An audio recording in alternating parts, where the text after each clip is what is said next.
Gonna go live. Oh, hey, we're live as I'm talking to you. Hi, everyone. If you haven't met me before, which you probably haven't because I'm not like a face of the Latino Arts Festival, I'm just a helper. My name's Erin, and I'm here today with my friend who owns Pirate's Bone Burgers, and there's so much more than that. But I would love for you to start out. Just introduce yourself to everyone. Let them know who you are and what you do besides, owning a restaurant that is amazing. Yeah.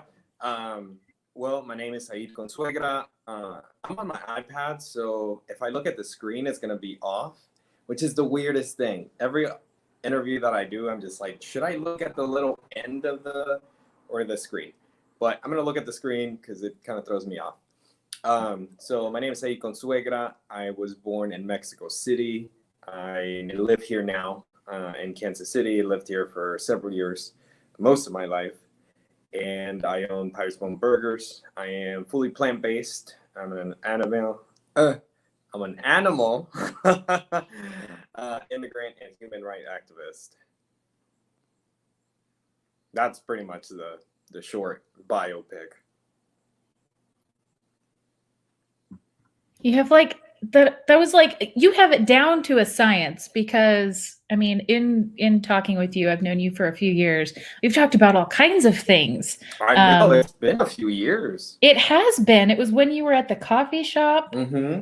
The tiny little coffee shop that I loved. That was like a nice little second home hangout kind of place. I loved it. It was so interesting that I actually was friends with your sister before you, but I actually see and talk to you more than I ever did with your sister. What's great, we were talking earlier. We saw each other from a distance earlier today, and she was like, I haven't talked to him in forever. I'm like, Yeah. I feel like we talk all the time. Yeah, I saw her at the booth last time at Sprint Center. Oh yeah.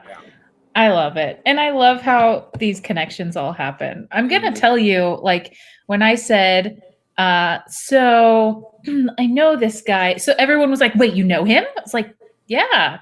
People were really excited about this conversation. Oh, that's cool. Just so everyone knows, if you have any questions or anything that you want to ask, please feel free to drop them in the comments. We can see all your comments as we go. We can see all your likes. Where do I see it? We'd be happy to interact. Well, I also have Facebook pulled up just in case. Gotcha. Deanna's on. I see her. Hi, Deanna. So I'd love to know. I mean, I know some of this stuff, obviously from our conversations, but so you were in a coffee shop and you weren't doing plant-based foods before. So I'd love to. Well, actually, before I get into that, I'd love to know. So, what was like? Tell me a bit about your childhood and the things leading up to Pirate's Bone. Could you do that? To Pirate's Bone, the coffee shop? Yeah. So all of my work that I've done has been out of necessity. And that's something that I have to tell people all the time. Like I say it over and over again. I didn't choose this. I didn't want this. It's what I fell into. It's what the hustle got me doing, and it's what I'm doing to get by. I do enjoy it. There's a lot of joy that I get out of it. Granted, I don't know what I would be doing, if I had a choice. And the bad thing is, I just didn't have that choice. So I won't know. That's the misfortune of this whole story. But I'm here. I'm trying to make the best out of it. Of course, I've had to stumble so much. And I think sometimes people are like, oh, you get so much attention. You have all this press and everything. And it's like, well, you could trade if you want. I was like, if you want to live the life of a undocumented immigrant, like, sure. I was like, we'll trade anytime. I'll take your citizenship and, I'll be happy as a clown. I want the same opportunities, the same right. If I could, I'd take it. So it's been a struggle, no matter what. It's been a struggle every time, every year, every company that I've done. But we're here, trying to make the best out of it. Oh, but how do we get to Pirate's Bone? Yeah, sorry. No, don't apologize. Yeah. It's true. No, I mean, like, it starts that way. That's the thing. It starts that way. It starts out of a necessity. I didn't have an option. You know, I couldn't go into the field that I wanted to, which was film and television. And I decided to create a company because I was kind of done. Like, I just didn't have any options. So someone gave me, I believe, like 8 or 10 grand after they had been a customer of mine from a previous restaurant. And they were like, "What do you want to do?" I said, "Hey, I probably want to get into coffee. It seems easy enough. Let me do it." They gave me this money. And after I had to help out the family, so I spent about $8,000 on stuff that like was overdue from the family side. So I only was left with about $2,000 to open up Pirate's Bone.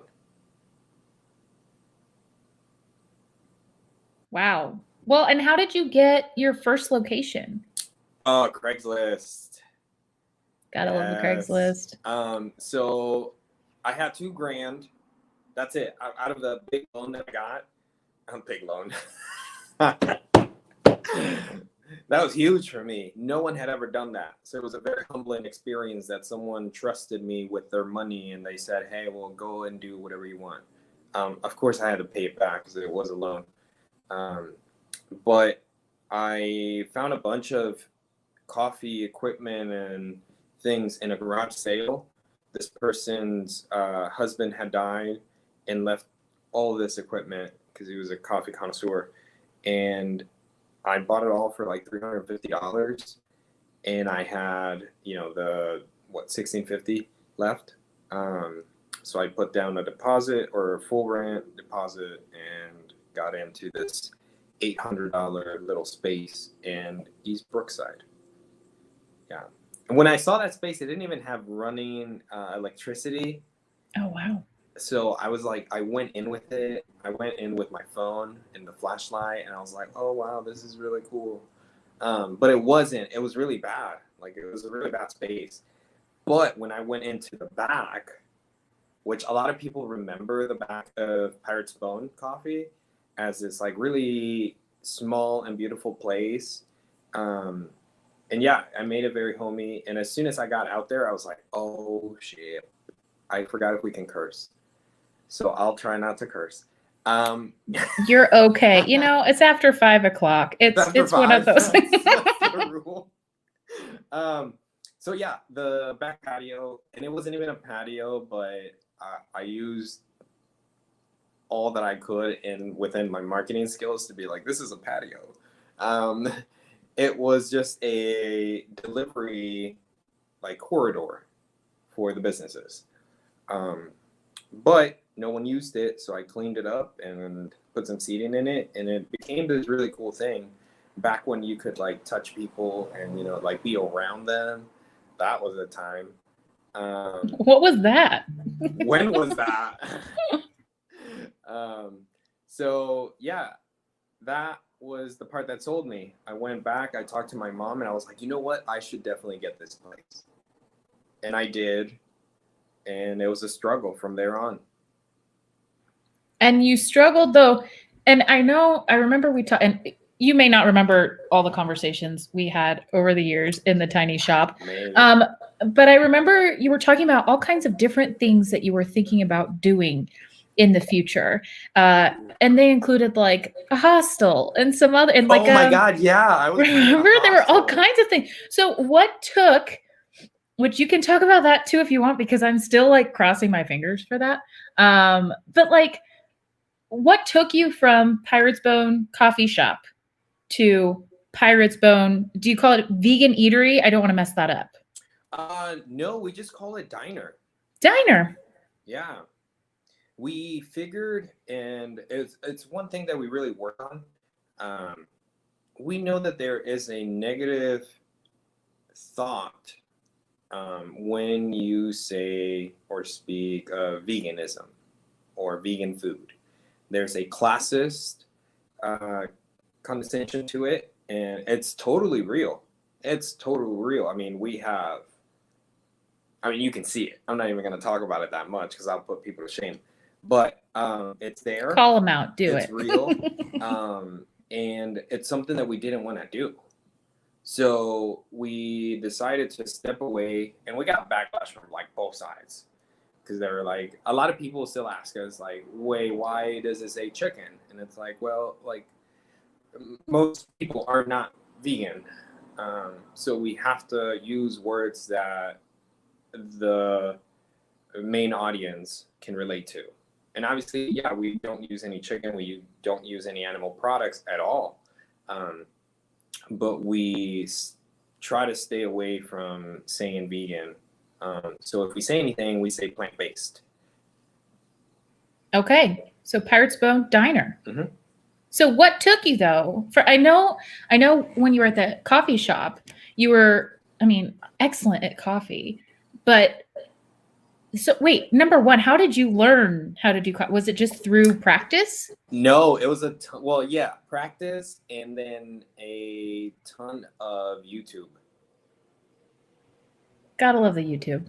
YouTube taught me everything, which is really cool, because it's, you know, we have this dilemma with social media and technology, and where do we go, and where will we end up at, if we overuse it? And I'm starting to question it too. But there are really good things about social media and technology that I think we forget. So things like how to. I've learned a ton on how to. I mean, I've been working on my house since COVID started, really working on it since COVID started. And a lot of it came from YouTube, because I was like, I don't know how to do this. Let me YouTube how to. And I watched the video and I was like, done, I'm an expert. I'm a master plumber now. No, but yeah, I've redone like probably 50% of the plumbing in the house. I've taken like broken down a bunch of walls. I'm starting to put back up some other walls. I've done my whole HVAC system, like the air. So it's like you can learn a lot of things, and that's what I did. I YouTubed and looked for the most popular videos. Mm-hmm. I looked for the most popular people, which ended up being just like people who were top baristas in the nation. Mm-hmm. And I ended up, like, from there I went to like other people from other nations, and just started seeing how they did things. And it took me a while, but I learned a lot from not closing my mind to just like people within the US or people within Kansas City. It definitely opened my mind of like, wow. And that's how I got, I think, a lot of the other drinks. Mm-hmm. And that's how I got a little bit of that popularity built up, because I was experimenting with things that weren't being done here. Yeah. Yeah, I mean, I can completely see that. And then you were starting to experiment with plant-based foods. What made you start doing that? Like, what inspired you to do that? So I went and dared my roommate at that point, and I was like, hey, listen. And it started slowly. It was just like, hey, watch the documentary. And I was like, like, let's, kick out chicken. Or I think it was like beef or like red meat at first. And then it was like chicken. And then we saw that documentary, and it was like, well, fish isn't that good for you either, or eggs. So it was like, well, let's take out eggs too. And then it just got to the point where it was like nonsense. And it was just like, look, let's just go vegan or plant-based and see what it do. And it did well. Like, I felt really good. Within the first month, I saw just extreme differences in my life. And I just kept at it. I haven't had an issue. I've gotten tested for a bunch of, levels of vitamins and proteins, whatever it might be. I don't know the complete science of it. I'll just go and get tested. I'm right, like, what's up? Right. You'll let the scientists do that for you. I don't know, but that's, yeah. So I love it. So before we get into Pirate's Bone now and the future and all that stuff, I'm curious. So you've talked about challenges, um, and DACA a little bit, but like being undocumented, what kind of like additional challenges coming from a white person have you faced and over? I know you've overcome a lot of things, but I feel like it's probably a constant struggle. Is there any time in your life where you're like, oh, I'm finally past that, or is it more of a okay? You laugh at me, yeah. Yeah. Like, what are your thoughts on? All right, well, let's start that. Well, let's start by what's currently happening, and let's just say and agree that Black Lives Matter. Yes. Because I think a lot of people don't get the fact that, especially within my community, some people I've heard of like, well, like Hispanic lives matter, and it's like, yeah, if people are racist to Black people, they're racist to you. Don't get it twisted. Like just because we're a little lighter, we don't slip under the rug. We're still, if they're racist, they are racist, and we are not white. Period. And I'm not white. I can't pass off on like as a white person. I'm Mexican, and yeah, if we could, I just like want to imagine the time where racism isn't existent anymore, because that would defeat so many negative points to this life and this world. Like if you didn't have racism, like you wouldn't have maybe not wouldn't have, but I'm idealizing that there wouldn't be a wealth gap, because no one's racist. Mm-hmm. There would be people of a ton of different colors and a ton of backgrounds, and people would date and get married and have kids, and they would all be different. So no one would be different. Everyone would be the same. Mm-hmm.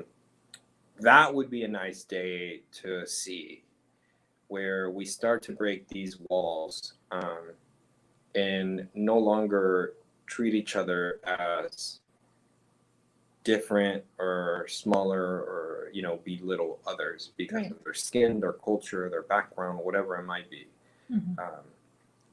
That'll be a day, right? And I cannot wait for it, because I've had to struggle with that throughout my life. There's racism. I've dealt with it so many times that I just get bored of it. It's like, wait, when did I not get?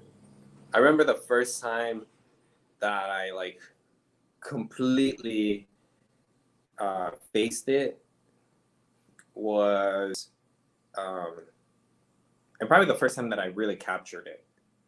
I was in 7th grade, and I think I was in art class, and one of my peers, I don't know what the conversation was, and she asked if I was an illegal alien, which at that point I didn't know what it was. And I put it up in several interviews of like, it made me feel really bad, because I went to like, wow, am I an alien?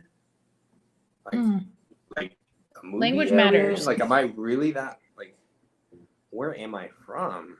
Like, do they not know where Mexico is? Like, it made me question a bunch of stuff. I wasn't mature enough to know that illegal alien meant just like someone from a different country that illegally migrated here. And I hope we also drop the illegal phrase out of it. It was just like, and that's why I use undocumented, and we're trying to get everyone to go that way. It was like, no one's illegal. Mm-hmm. No one's illegal. And yeah, it's that was the beginning. Then the second time, I think it was in the 7th or 8th grade, my math teacher, she was like my biggest crush. She had like curly hair. She was tall. She was pretty. And she told me once that, like, she pulled me out. I remember, I don't know what I did. I was always a class clown. And I was short. I hadn't had my growth spur. I was like I was like real short at that point. But anyway, she pulled me out of the class and she was like, Zaid, like, you're not going to be anything when you grow up. You are not going to accomplish anything in your life. And that was like hurtful. The fact that it was just like, why would you say this to a kid who hasn't even gotten, the growth spurt? Right. It's Well, I horrible. think saying that to anyone is cruel, but a kid, Yeah. and for no purpose, really. For no purpose. Like, yeah. And I mean, like, there is I no probably purpose for that didn't have- ever. Yeah, I probably didn't have good grades. Obviously, like, I'm gonna be truly honest. I probably didn't. I can't remember. What does that even matter now, though? But it Grades mean doesn't. nothing when you're an doesn't. adult. And if that was the point that I didn't have good grades, then maybe you help out that kid a little more instead of put him down, like, on that day, because it made an impact that I don't even know how many years it's been, but now that I'm going to be, I think, 32, it's made an impact this far. Yeah.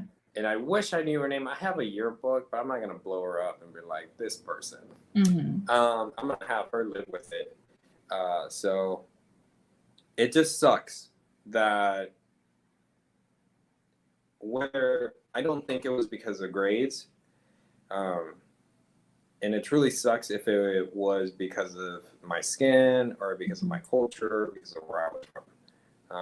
But that's the only thing that you can pin to it. Because obviously you wouldn't say it to another kid unless you really had a problem with them for, that But reason. also, like, don't say it to any kids. Don't say it to anyone. Well, you know what? That's the point. I feel like we need to do that. I feel like we need to get to that point where it's just like, get over it. People are different.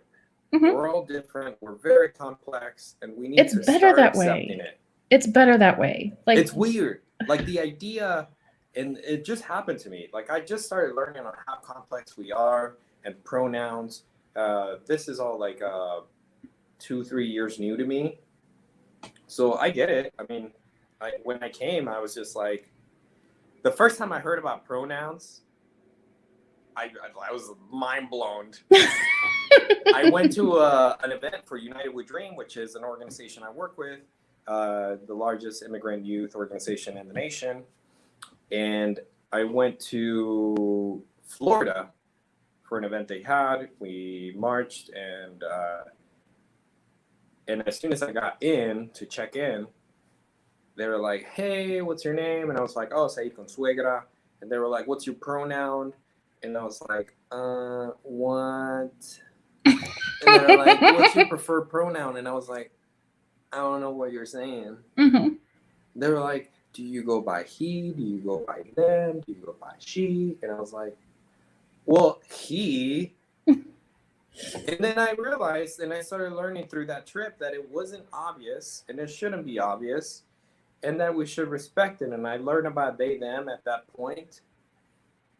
And I made a mistake, and I called somebody the wrong pronoun, and I got bashed for it. And I was like, oh, I'm sorry. That was harsh. But I get it. Like, I get it now. Like, we should just not assume what people want, or, what people are, or who they are. We should just have the courtesy to know that we're all different, that we're very complex, and that we should start asking people and should know or get to know people more. Because obviously you don't want to just go up to somebody and be like, what's your pronoun? Because also that's very pushy. So make a conversation. If you don't know their pronoun, like refer to them as their name. And if that's hard enough, then say they, them. And little by little, you'll get it, and you'll be like, woke. Not that much, but it's a step. It's a step in the right direction. Right. But and once you know, it's really hard to unlearn that. Like, you don't want to unlearn. Once you know, you can do better. Yeah, it's really cool. I started going, like, I'll respond to he and they, them as well. So on a tag and Instagram, I'll put they, them, because it's a way for me to really, like, I I'm not bound to he. Like now that I know, I'm just like, well, that doesn't really. You know, there are other matter. options. Like there's so many, and we should just start being okay with it. Now I'm not like perfect and super knowledgeable to go into this, like super into details, but I just want to be as progressive and like an ally as possible in all scenarios. Yeah, and I forgot what we were on. No, that's fun. Like this is what we're on. This is what we're on. It was, well, I was talking about challenges anyway. So and remember, because I said overcoming them. Do you ever feel like you've overcome some of these challenges and you laughed at me because I really want to. I wish it was easier, to be honest. God, I wanna live in a world, or even not even a world. I'll take a country, and if that's too much to ask, I'll take a state. I'll take a city. Like, give me a county. Like, just give me a county. Give me something that I can live, or where I can live, that I can be treated as equal. Where I don't get looked at wrong, when I don't get pulled over and I have to be scared for my life as well. It's a real issue. And it's going to be really hard for a lot of white people to accept it, I think. Yeah. Because it doesn't happen to y'all sometimes. And that's a hard part. Trying to convince somebody that something is real that you can't show them until it happens. Right. But even when it happens, it's not because of racism. And a lot of people don't understand that thought as well. If, a white person getting pulled over kind of thing. That scares the shit out of me. Sorry. Every time I get pulled over, I'm a nervous wreck. Because I'm just like, I don't know what's happening. I got pulled over with a friend, and she's white, and I was like, listen, I'm going to stand, like, I wasn't driving that time. So I told her, I was like, I'm just going to shut up. I was like, I'm not going to move. I'm not going to do anything. You talk. Please talk for me. Like, yeah. I have nothing to say. I'm going to stand still like a frozen piece of ice and, hope it all goes well. Which is something, and it's a thought, and it's a feeling that a lot of white people don't have to have. Right. Which sucks, because like I want it to be equal. Let's all have that feeling if we're gonna have the feeling. Yeah, because that if people have a shared experience, they're more likely to be on the same page as you. But that's just not possible in this world at this moment. Yeah. I feel like it could be possible. Like, potentially we're moving towards it. With anybody. I don't want anyone to feel it. Actually, yes. Yeah. No. Yeah. You're right. And we got someone in the comments saying, let's create a neighborhood. I get that. Yeah.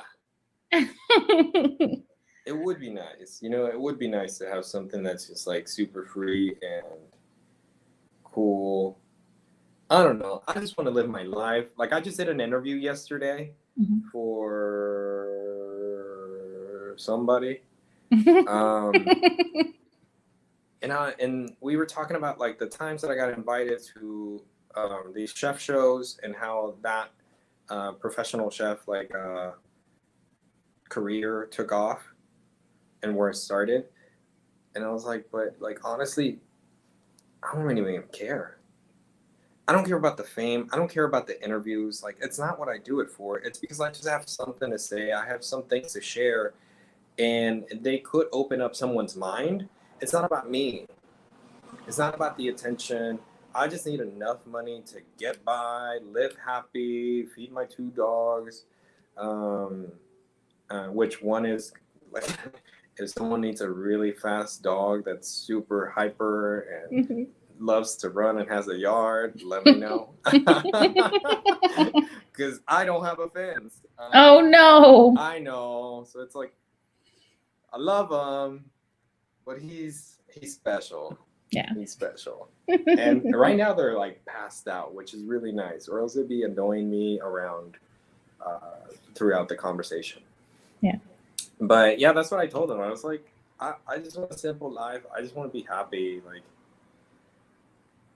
I mean, even the money, like, I just need enough. Enough. I don't need to be, a billionaire. I don't think I'll ever be a billionaire, nor do I strive to it. Yeah. $1 million wouldn't hurt, to be honest. Like, I love people who are like, money isn't everything. And I was like, well, be poor. And then you tell me the same thing.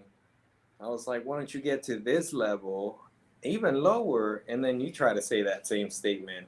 Yeah. And yeah, money isn't everything, but you know what? It does truly help.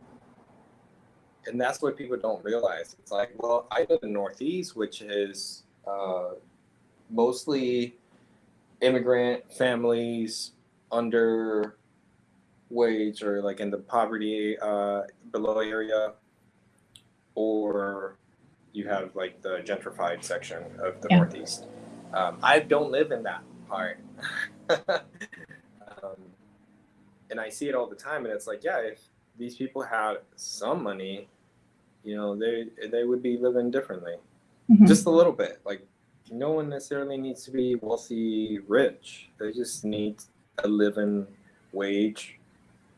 That's it. Yeah, which so many people don't realize that a lot of the money that people are making aren't living wages. I know. When, rent is skyrocketing and all this other stuff, expenses continually go up. And it's frustrating. It is frustrating. And, I wish there wasn't a struggle around that. But in addition to the financial struggles, like, have you, and I'm just going to call Kansas City out on this one if you want to, but like, have you met anything in Kansas City specifically around any issues like getting the diner started or anything like that you feel were charged by race or who you are?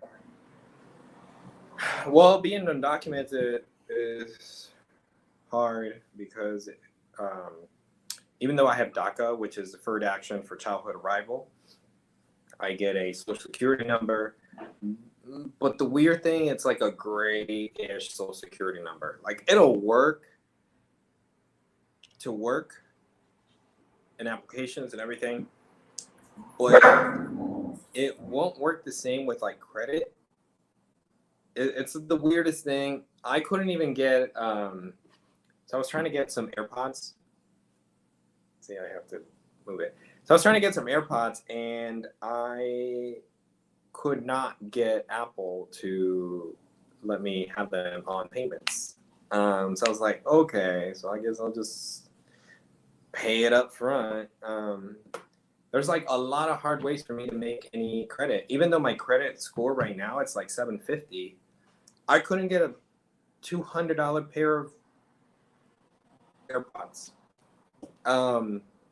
Same thing with my car. Like, that was a hassle. I pay like 24% interest. Yeah. So out of my $450 payment, it's like 300 and something goes to interest. It's so hard for me to get any type of loan. So I couldn't do it alone. Thankfully, I have 3 other partners. And that's helped out so much because, one, as an immigrant, you aren't taught to apply for loans because, for the most part, you're taught that you'll never get a loan. You're taught that you won't go, that you can't progress and you can't get, at least when I was growing up, DACA wasn't a thing. When I was already in school, DACA wasn't a thing, so I could only finish my associates. I wasn't able to go into a bachelor's because I couldn't get any loans to pay for school. So that was heartbreaking. I remember kneeling at the office of every like high person within the school at Emerson College. I'm gonna blast them. Because I'm salty. You know what? I'm really salty because they took the opportunity for me to choose my life. And I get it. It wasn't their fault. They had nothing to do with me being an immigrant, but they had all the power to change my life. Mm-hmm. And they chose to tell me that they couldn't do a damn thing for me. Mm. The dean of students, the vice president, the president of the school, they're like, sorry, we can't do anything. And I was like, you're telling me that a school that charges $30,000 to $40,000 a year per student doesn't have a way to get one student in there? And I was like, I'll work in your kitchen, like I'll be the janitor, like whatever you want. It was to that point that I was like, I really want to study. I really want to keep studying. And that was hurtful. Yeah. It really hurt to know that it didn't mean that much, that I wanted to continue studying. It didn't mean that much to them, to every single person that I talked to, because I didn't talk to just one. And I was like, y'all couldn't put $1,000 together. Right. But you know what? It's life. I get it. It isn't fair, but it should be a lot more fair than it is now, especially with something like that. I think I had potential, to be honest. I could grasp a lot of things. Technical things are very easy for me to grab. That's how coffee went. That's how food went. I have no background in food. The first menu I made, I closed my eyes in the kitchen with my friends, and I was like, yo, we should do this. And I wrote it down, and I just wrote that whole menu down as if I already knew what it tasted like, if I could see it. So if I can picture it and put the flavors together and they make sense in my mind, then I'm like, okay, that has potential to work. And then I put it in real life, and sometimes it works and sometimes it doesn't. Yeah. But for the most part, it has worked. Thankfully. Oh my goodness. I would be in a horrible state if it hadn't worked. Because I didn't have any other options. So I needed, thankfully it worked. Thankfully I have a gift, some form of a gift to make things happen. Yeah. Is it weird to hear chef before your name? No, I think I feel like I didn't earn it for a while. Okay. At first I used it before I was there, and once I was there, I was like, oh shit, I pre-used it. And at least it didn't fall apart before, you know what I'm saying? Like before you felt like you had arrived. But now I'm like, I shouldn't have, because I see what it takes to be there. And now I see a lot of people on social media. And listen, I'm not the best, at all. I think we won Chef of the Year. But I'm not the best at all. Trust me. You're also up for some Pitch KC stuff. So if you haven't voted for the best of the Pitch KC, make sure you do that. I'll get the link in there. That we actually got it, and I was really shocked because when voting started, I told my employees, I was like, how funny would it be if we ever got to be Chef of the Year? Because I don't take it as a me, because it didn't happen with just me. It happened with a whole crew of people. And granted, we got it for the feast.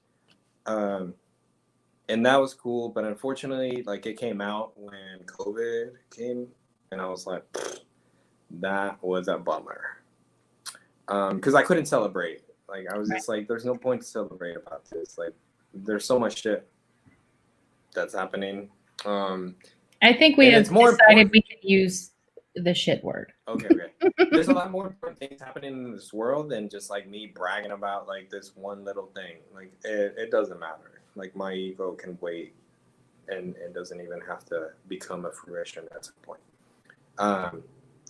But yeah, it's kind of cool. We thought it was really awesome that we got some recognition for all the stuff that we had been doing, and it felt really nice, to be honest. I've been struggling for a minute, and I celebrated by myself. I cried a little bit when I was riding back home, and I was thinking about it like as the news broke and they told me, and I was like, I just like went back in time through all the stuff that got me there. I laughed a little bit because I was like, that is so funny. I never would have pictured it. And now we get some form of recognition for, being a chef. Um, and I cried a bit that day. I shed a tear and I was like, that's really cool. Like, it was a very humbling experience to know that I was recognized for all the tears, the blood that I had put into this business.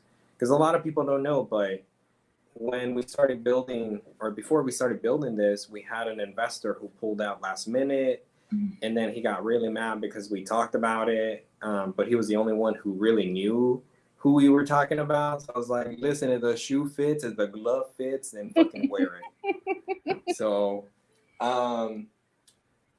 and yeah, he was so pissed. He was like, "You said this," and I was like, "Well, you can cry about it." Right. It's You like it's sent just us in a facts. We're spiral. talking about facts. Yeah, I was like, we went in a spiral, nutcase, because we didn't have the money anymore, and we were ready to sign paperwork. I mean, we're that day or the day of, I think. For the new It space. was, oh my God, yeah. It just I feel like I sent us saw you into, around that time. Like we ran into each other at Mud Pie, I think. Which I also don't know. love. It just sent us in such a weird pattern, and right after that, things changed completely. I mean, I went into a deep depression pretty much after that because we were struggling hard financially. And this is where the financial stuff comes. We could not get a loan. No one would give us a loan. Because Pirate's Bone Coffee, like the coffee shop, didn't make that much money. But we had seen that the burgers could drive people because we did pop-ups. And we saw how many people came to all these pop-ups, and we're like, okay, like we think we have something going on here. And we just didn't have the space to create. If you remember the old space, it was tiny. Never mind that, the kitchen, there was no kitchen. It was just a table and a bar. And that was hard because it was 500 or 650 square feet. And we had some seating. I don't know how we got seating in there. It blows my mind. I don't know how everything started within that little tiny space because nothing fit. Everything was so tight, but we made it work.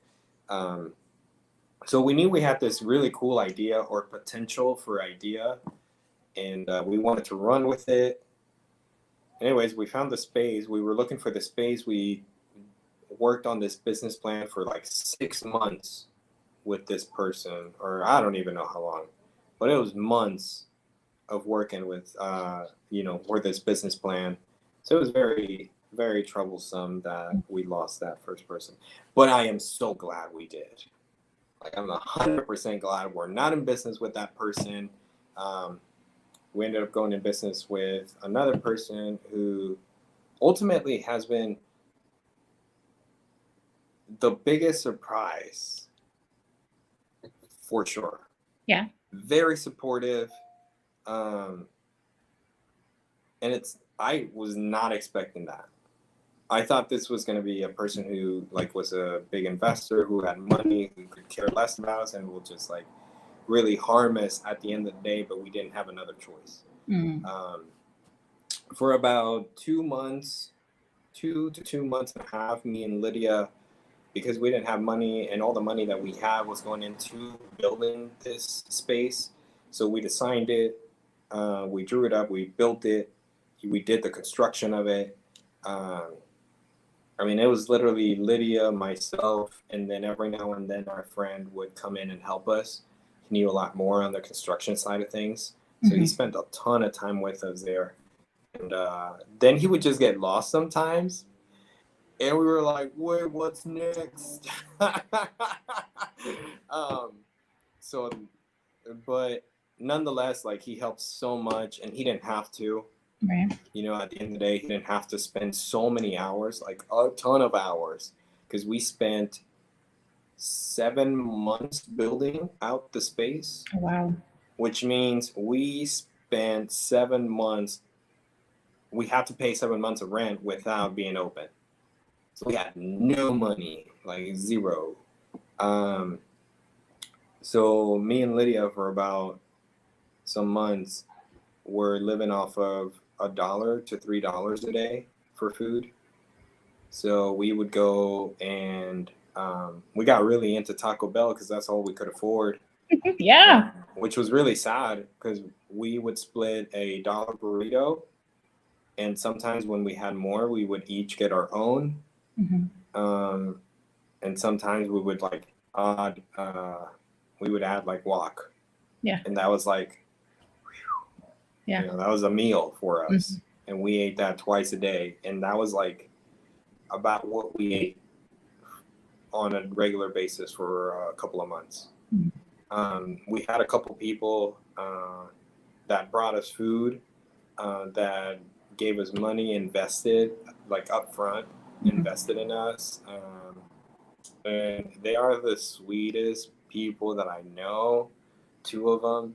We made this whole campaign about like investors, and we got 2. And you know what? Without them, we wouldn't be here. So Kathy is an angel. Let's just say it that way. And also Nadia and her husband like helped us. And Nadia brought us food, like a bunch of food.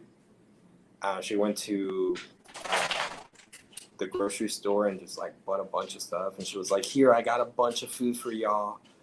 It was humbling, and also kind of, I was really shy about it because she came in and, you know, sometimes we were just beat. We would close the door and we would just like sit on the floor because we didn't know what to do. At that point, I was definitely deep in my depression. And it was hard to do much of anything. Yeah. Even though we had the pressure to open a full restaurant. And the rent isn't cheap there. Right. And that's what really drove a bunch of stuff. It was like high rent, but we thought, hey, Crossroads, the hottest place in town, and now no one's there. Right. But we're making it through. Thankfully, I got over my depression. It took a minute. Like I was under deep depression for like, I gotta say like 9-10 months. Wow. Yeah, it was horrible. People would reach out and they'd be like, "Hey, are you okay? Do you need anything?" And I'd be like, "No, I'm fine." Mm-hmm. And they would just leave me alone. And I was like, honestly, I wasn't fine. Right. Like I was really bad. I was struggling.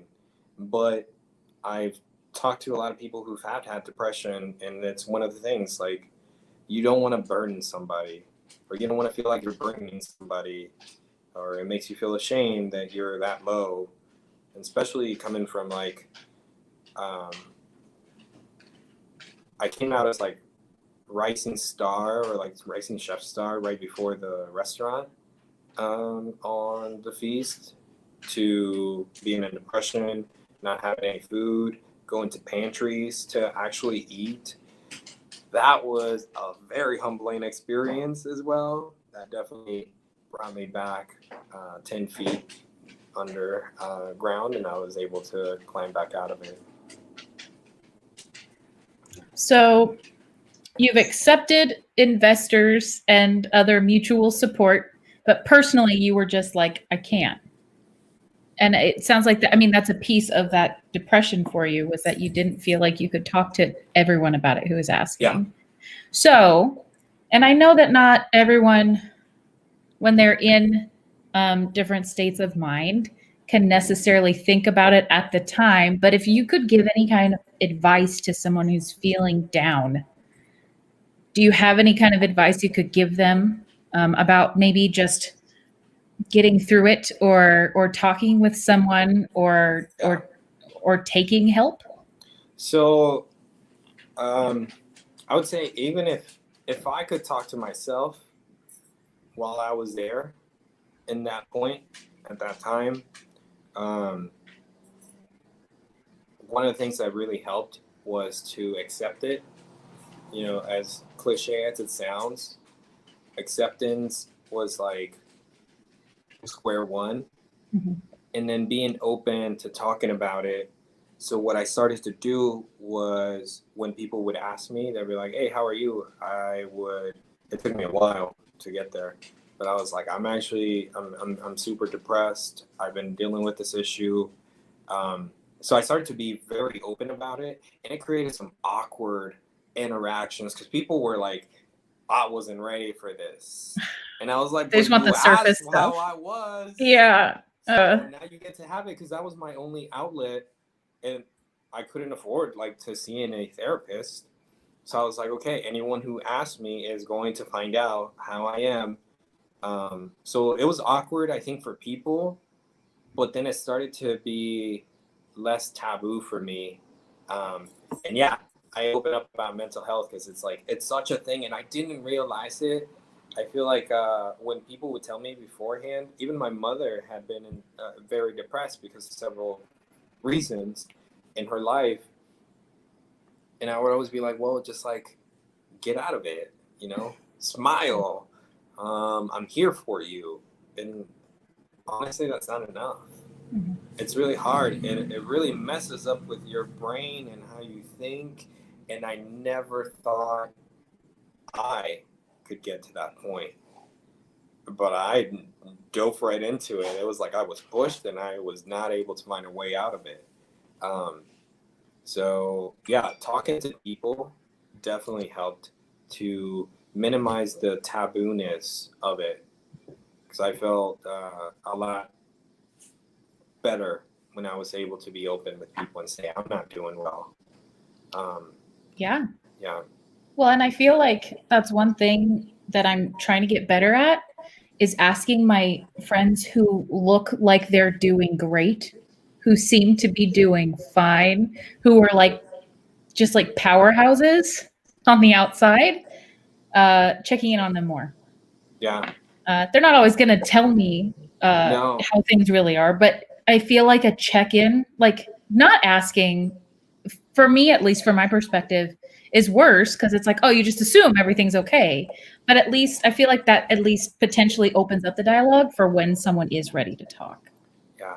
Well, and I feel like we have to talk about it in other outlets like this. Like we have to make conversations not directly with the people who are suffering, but we need to talk about it with people who aren't and who might not understand it, and then we can break that taboo part out of it.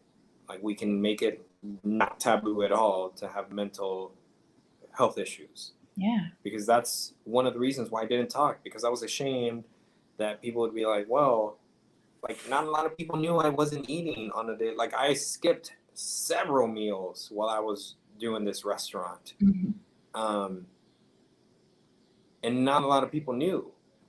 I didn't even tell my family at times Mhm. because I was really ashamed that I was supposed to be this know-it-all, this person who like has a grip on things, and I'm always being progressive, and always have really cool ideas. Um, and I wasn't. I was just a normal human who fell into it. And yeah, we have to normalize that we are humans. Period. We all bleed. Um, and we can all, get in that slippery slope. It's very easy. It's a lot easier than I ever thought, Mhm. for sure. And when I was in it, I didn't even know it. Yeah. And that was the worst thing about it. It took me months before I realized, oh, I'm depressed. Mhm.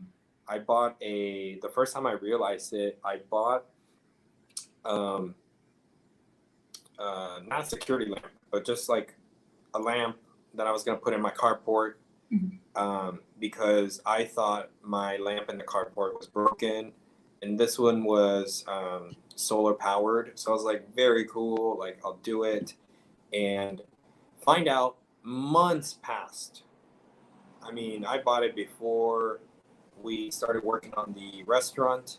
I didn't get to it, and when I tried to get to it, I left it up here in the kitchen for months with an open box. I never touched it. Um, so during winter, like December, I was getting a little better, and I had every now and then I had like days where I was like clear-minded and I wasn't depressed, and then the next day I would immediately go back to depression. But it was a clear mind day. I opened the box, and I kept on thinking like, wow, this was going to be the hardest thing. I don't want to put things together. I hate wiring, electrical. I can do it, but I really hate it for some reason. I don't know why, because it's really easy. You put colors together and you tape it, and then you don't have to love everything you know how to do. I don't. So I finally take it out of the box. I look at it, and it turns out all I had to do was plug in to this solar power like thing, and that was it. That's all I had to do. And I was like, holy macaroni. Like, wow. That blew my mind. That it took me months of seeing this box in the kitchen counter without knowing what to do with it, because I thought it was going to be the hardest puzzle I ever built. It ended up being nothing. It ended up being the most simple thing that I could ever like really do. All I had to do was plug it in, and that's it.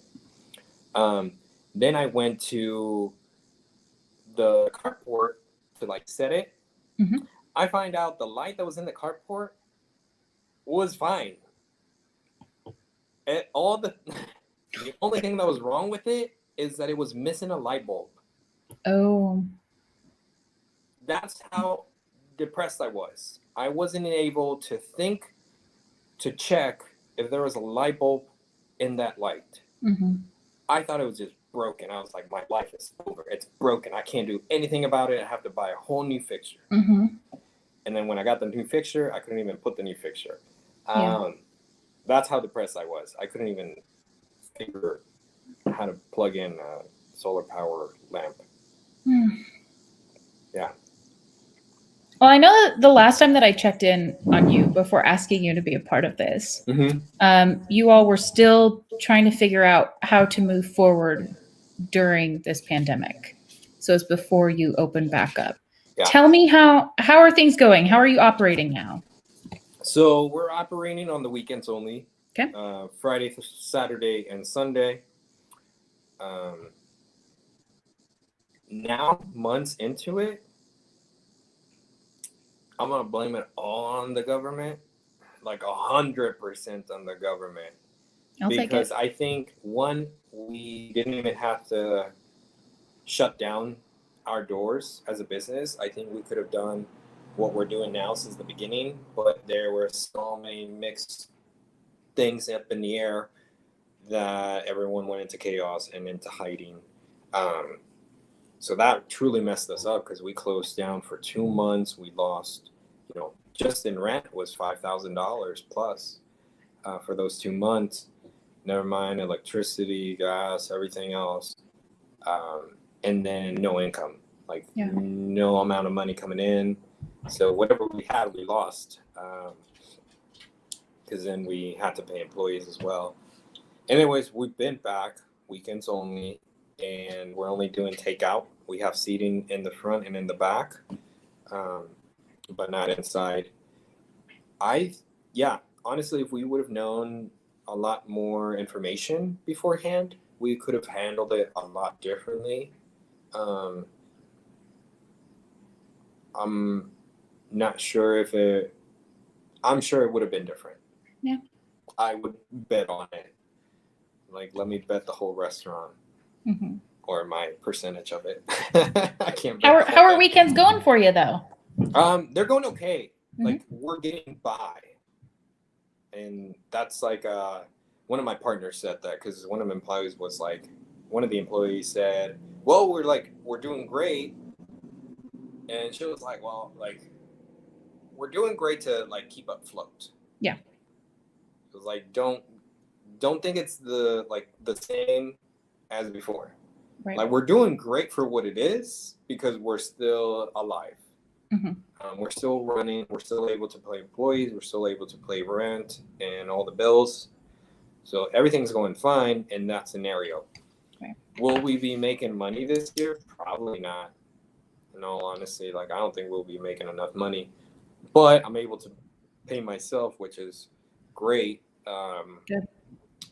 Also, something they not even our employees knew. Like, we raised their wages right before COVID.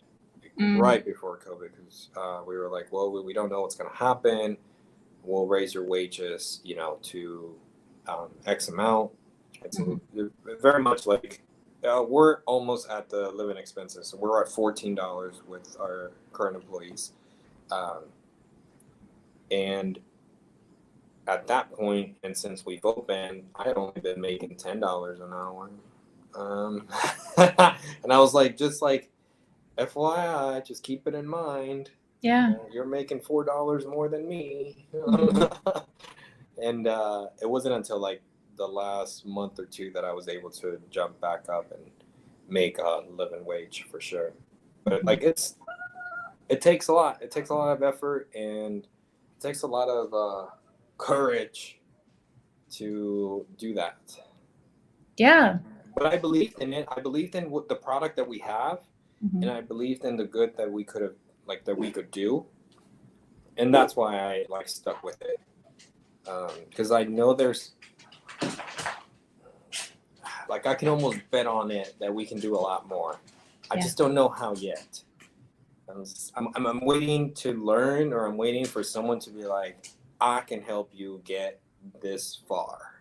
Yeah. And I'll be like, okay, let's do it.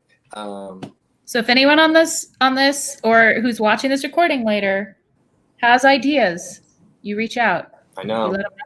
I know we can be like, maybe not McDonald's, but we can make it to like White Castle. Yeah. Well, you don't want to be shitty like McDonald's. No. We just want to be making the same amount of money. There we go. Let's clarify that. An eighth of what McDonald's makes. Honestly, like, we couldn't even afford a franchise if we wanted to. I think a McDonald's franchise is like $1.2 million up front. I was like, okay. Just a cool 1.2. Yeah. I have the 1.2, but not the million part. Yeah. I feel like I could see you all having a drive-through at some point. You know what? That would be the best thing. If we would have gone into a drive-through, we would have not had this issue of COVID. We would have just been slanging burgers in and out. Now, I did learn a lot of things, and we switched a ton of stuff since we've opened. First, we opened and it was packed that first weekend. Yeah. We didn't know what was going on. Because it came from a small shop that you've been to, that you had gone to. It came from that little tiny shop, from a George Foreman grill to this gigantic 12 staff restaurant. Yeah. So for me, it was a huge change. It was hard for me to adjust. It was hard for me to manage everybody. And little by little, I started learning. We now have gone back. Instead of having miniature burgers, now we have full-size burgers, because it made sense at that point when there wasn't a pandemic and a recession. And now it doesn't at all, because we can't make the same amount of money. So we went to full-size burgers, and I'm like, oh man, if only we could have started that way. But live and learn. Learn. Yeah. Live and learn. So where do you see Pirate's Bone going, or yourself? Do you see yourself evolving at some point? Do you see yourself, doing the hostel, doing the speakeasy, or all those things changing? And also your activism. Where do you see that going? I hope I can evolve. I hope so. I've been evolving all this time that I think being stale has been a little hard for me to not evolve. And also as a human, we should all be open to changing and evolving into better people. I've learned a lot in the past year. I've overcome probably the hardest year of my life was 2019 to 2020, and now COVID. It's just like now we're dealing with it. Um, so I need to get down and truly take some time to meditate and sit and write down where I want to see Pirates Bone Burgers go, because I haven't done that. I didn't get a chance to because of COVID, because it was all new, but now I need to do it and see where we can go from here. I have a ton of ideas to move forward with, but it'll be like slowly. And I'm trying to I always test things out like really slow, and I keep it on the wraps. But there's like some really cool ideas that I've been playing with in my mind that I'm like, that will work really well. Yeah. So hopefully they do, because we need the money, and everybody needs the money. Let me just put it out there. Everybody needs the money. Right. So we're just trying to make it on our own ways. So I hope Pirates Bone Burgers evolves. I hope I evolve as a person. The hostel, I don't know, now would be the best idea. But that is such a cool idea. We created concepts. We created miniature sets for the beds and everything. Like, it was very thought out. Mm-hmm. But I don't think at that point I knew how much a bigger business cost. Mm. It wasn't until Pirates Bone Burgers that I was like, oh, yeah, this is what it takes to open a bigger than mom and pop shop. I also feel like right before and then during the pandemic, there's just like a high saturation of hotels going in downtown in that area. So it's like, we'll have to see what happens there first. Maybe you wait and see what happens and see if they end up closing, and then you go in and scoop it up, scoop up some spots. I saw something. So T.I., rapper, mm-hmm. He made a tweet, and he's very controversial, so I'm not gonna get into it. I'm gonna be like pro-choice on most about everything. Someone's like, "Are you pro-choice?" And I was like, "I'm pro-choice." They were like, "About what?" And I was like, "No, pretty much everything." Because I don't know. There's a conversation. I posted something, and there's been a lot of talks on this thing that I posted, and it got into like pro-choice, women rights, rebirth, and everything. And I was like, I can't put my 2 cents in because I'm not a woman. And I think we have to realize that. Mm-hmm. It's like, my thoughts do not matter on what you and any other woman wants to do with their body. Your support matters. You're just not an expert on it. My thoughts in general, I was like, no. I have nothing to say because I do not own any of those parts. So therefore, I'm pro-choice on that end because it shouldn't matter. Right. What I think. So I forgot what we were talking about now. Hostels originally. Hostels, yes. Hopefully we get to it. I was thinking, I saw that the drive-in, the Broadway drive-in, is that what it's called? Is it the Boulevard? Boulevard. Yeah. Boulevard drive-in is closing for the season. And I was like, what? We're in a pandemic. This is like the best time to have a drive-in. Right. I was like, where do I have where is a car garage or a parking lot that I can use? I was like, I'll make a drive-in. Honestly, if I had the money, I would get on it. Oh, referring back to the T.I. thing. Yeah. He posted you should stop buying, your Louis bags and something else and start investing in property. And I was like, yes. It's always a thought that I've had ever since I watched this documentary, not even before that, but Netflix has a really good docuseries, and one of them was the wealth gap and how real estate is a big part of it. Yeah. And I was like, ooh, I really want to buy into, properties, because at some point I want me to have something to hold on to.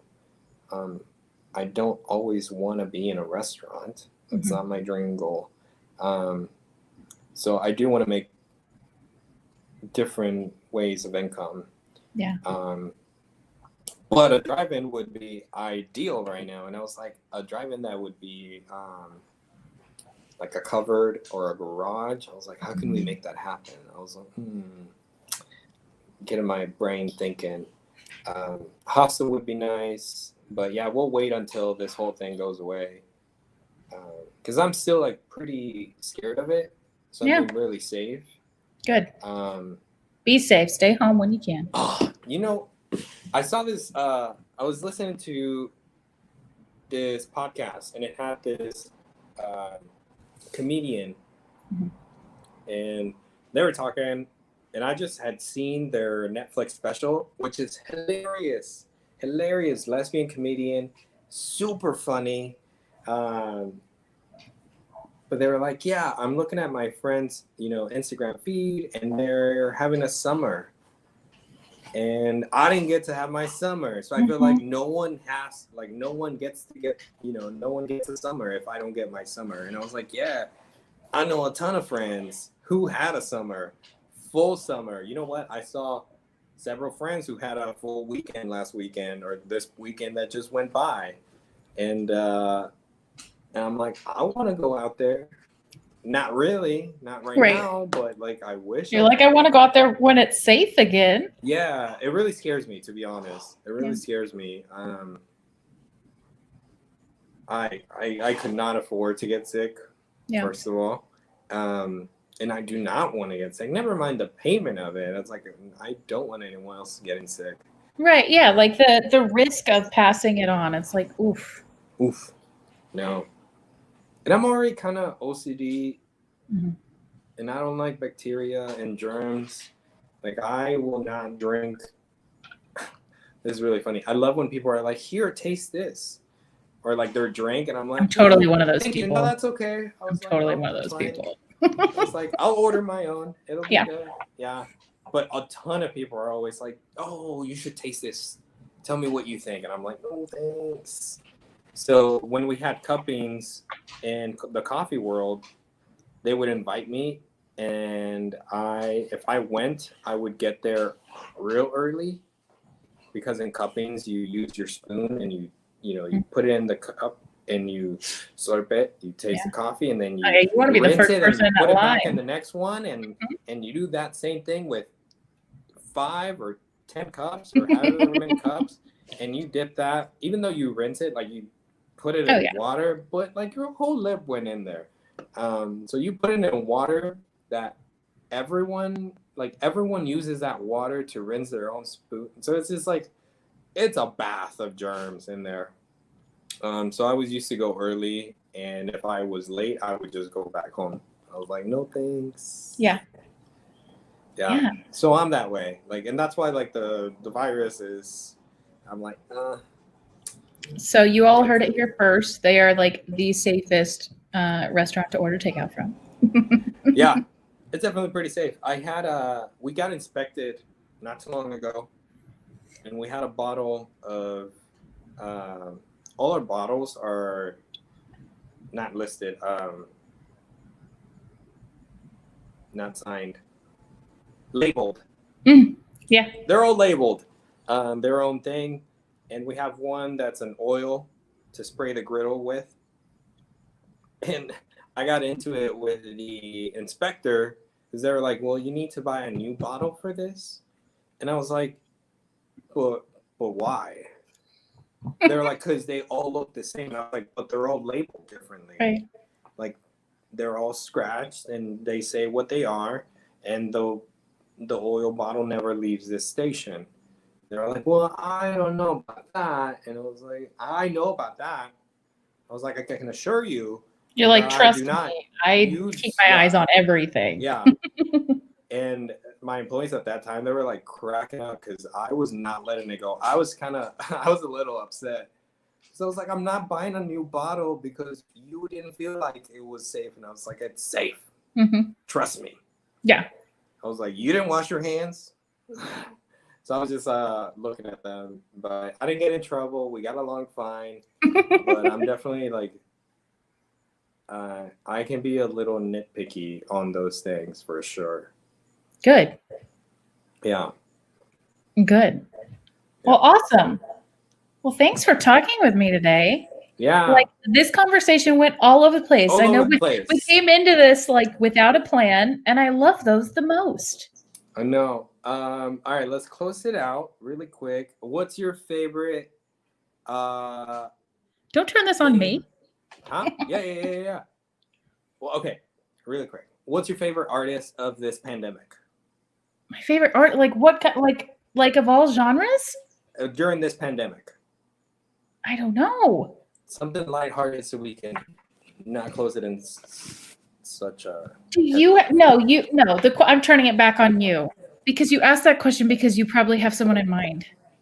I don't, because my playlist is everywhere. I will tell you the ones that I listen to right now. Yeah. One of them is hilarious. Expectations by Hailey Kiyoko. Yeah. Okay. Really funny. And next was like, "This Is You." And I was like, if that's me, you realize that the person they're talking to is you and you are the bad person. I was like, just so you know. But it's a great song. Mickey P and the Swallowtails. Good friends. Great little. They just brought up the new album. And honestly, I hate to admit it, because I really hated this artist when it came out, but now I'm like stuck on it. Maluma, Colombian artist. His new album is like 11:11. I've been banging that for a minute on repeat, and I'm like, oh, I hated you, but I kind of see what people look at it. Right? I see it now. You just need to hear it a couple times. And yeah, I see it. So that's music has always been like my go-to to release tension and everything. So that has kept me alive during this pandemic. Good. I feel like I need to go back to it. In my head, I'm like, oh, I need to be working. And then when I'm not working, I'm like, sleep. And so I haven't been really listening to a bunch of new music, and I really want to get back into it. So thanks for that reminder. Yeah. Love it. Well, thank you again. Thank you so much. Like seriously, so much for taking the time out of your busy schedule. And everyone go to Pirates Bone this weekend and next weekend and the next weekend and the next weekend. Yeah. And just keep going forever. Unless it's like we're closed. Don't go. Yeah. I mean, you can go, but don't get. You could go. You can always go. Take a selfie at the door. We've even got a recommendation for a building with a drive-through in the comments, so you'll have to take a look. His wheels are gonna start turning. Well, I don't think we have the money to do it right now, but just keep it on your radar. But it's always nice to know. Yeah. Yeah. I love it. Well, thank you again. It's great to catch up with you, and I hope we can do it again soon. Same. Say hi to the family. I will. And to your sister. I will. Have a great weekend. I guess it's only Tuesday, but have a great rest of your week too. This is my weekend. Oh, I guess it is. Yeah. It's I can't believe it's only Tuesday. I'll tell you that. Enjoy your weekend, sir, and I'll talk with you later, okay? Sounds